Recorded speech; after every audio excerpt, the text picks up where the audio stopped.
যে চিল্লানি দিছে আমি তো শিওর মাইকটা অনেক জোরে লাগছে। সাহস কত বড় একজন সম্মানিত টিকটকারের গায়ে হাত তুলে?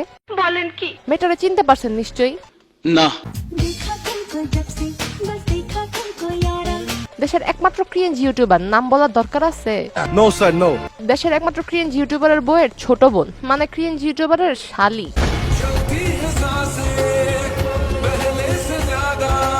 আমি তাকে চিনি, সে অনেক সহজ সরল ভালো ফ্যামিলির মেয়ে। জি, অনেক ভালো ফ্যামিলির মেয়ে, সেই জন্যই ফ্যামিলি নিয়ে রাস্তাঘাটে হাতাহাতি করে। আপনি সব খুলে বলুন। সেজন্যই তো আপনাদের মাঝে হাজির হলাম। আজকে আমার ভয়েসটা হালকা ভারী লাগতে পারে বিকজ অফ আমার ঠান্ডা, সো একটু মানায় নিয়েন।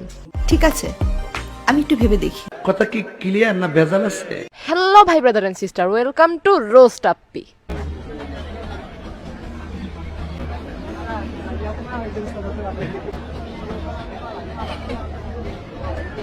আমি কি শুধু শুধু ক্রিয়েন্স ইউটিউবার বলছি? বড় বড় ইউটিউবাররা একসাথে আর ওই আবাল তিনটা আলাদা জায়গায় যায় টিকটক ভিডিও করতেছে, মানে মানুষ দাম না দিলে যা হয়। কারেক্ট।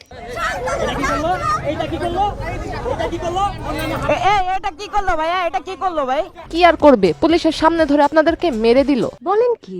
ঘটনা হলো ইয়াসিন তার বউকে নিয়ে বাহিরে গেছিল, সেখানে গিয়ে অন্তরার ফ্যামিলির সাথে তার দেখা, তাদের মাঝে তো ঝামেলা, সো দেখা মাত্রই হাতাহাতি শুরু হয়ে গেছে। ও আই সি।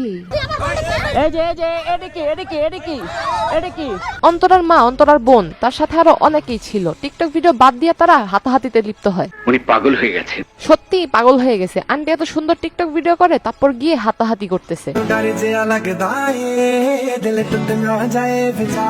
আন্টি আপনার যে অবস্থা, আপনার মেয়েদেরকে বাদ দিয়ে দেখবেন ছেলেরা আপনার পিছনেই লাইন মারতেছে।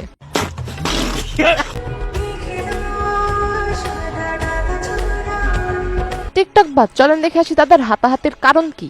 আগের বারও তোমার নামে দুইটা মামলা থাকতো, কি করছে না করছে এটা বাড্ডার মানুষ ভালো মতোই জানে। তুমি যে এরিয়ায় থাকো, তোমার এরিয়ার অত্র এলাকার মানুষ ভালো মতো জানে যে তুমি কেন 2 মাস জেলে ছিলা। ভাইরে ভাই, তোদের ঝগড়া হয় ভালোই হয়েছে, কারণ বাংলার মানুষ অনেক কিছু জানতে পারছে।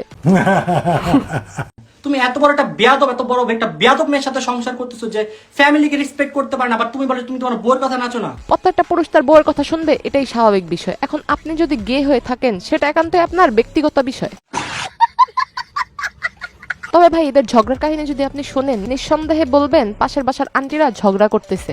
যেখানে আমি বলছি যে তাদের থেকে আমার আম্মু টাকা পায়, হ্যাঁ, যে টাকাটা পায় সেখান থেকে সে মাইনাস করবে। তখনকার 8 লাখ টাকা তাকে তার মাকে দেওয়া হয়েছিল তাদের বাড়ির জন্য, হ্যাঁ, সেই টাকাটা তারা এখন পর্যন্ত আটকে রাখছে, টাকাগুলা দিতে মানে তারা অস্বীকার জানায়। কার মা কার কাছে কত টাকা পায় এগুলি নিয়ে ঝগড়া না, মানে এগুলি নিয়ে অনলাইনে কন্ট্রোভার্সি চলতেছে। কি আশ্চর্য কথা! আশ্চর্য তো হই তখন, এরা নাকি আবার বাংলাদেশের সবথেকে বড় ইউটিউব চ্যানেলে কাজ করে। হাস্যকর, এদেশের জনগণের জন্য হাস্যকর। এদেশের জনগণের জন্য হাস্যকর, তবে এদেরও যে অডিয়েন্স আছে, কারো বুদ্ধি মাথায় নেই, সব বুদ্ধি হচ্ছে হাঁটুতে। রাকিব হোসেনের ফ্যান, তাদের মাথায় তো বুদ্ধি নাই, তাদের বুদ্ধি তো হাঁটুতে। একটা সময় এই সমস্ত কথাবার্তা কেউ বললে এরা গিয়ে প্রোটেক্ট করতো, আর এখন ঝগড়া লাগছে, এরাই তাদের সত্যি কথাটা বলে দিতেছে। ক্রিয়েন্স ইউটিউবের ছোট বোন স্টোরি দিছে ইয়াসিনের বউকে নিয়ে।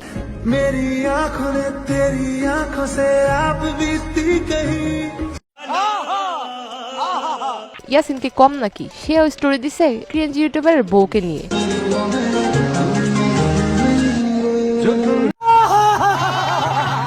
আগে জানতাম মামা ভাইগনা যেখানে বিপদ নেই সেখানে, এখন দেখি মামা ভাইগনা যেখানে ঝামেলা লাগে সেখানে। হাসিটা থামিয়ে ফেসবুক থেকে ভিডিওটি দেখে থাকলে পেজটি ফলো করে দিন, আর ইউটিউব থেকে দেখে থাকলে চ্যানেলটি সাবস্ক্রাইব করে দিন। দেখা হবে নেক্সট ভিডিওতে।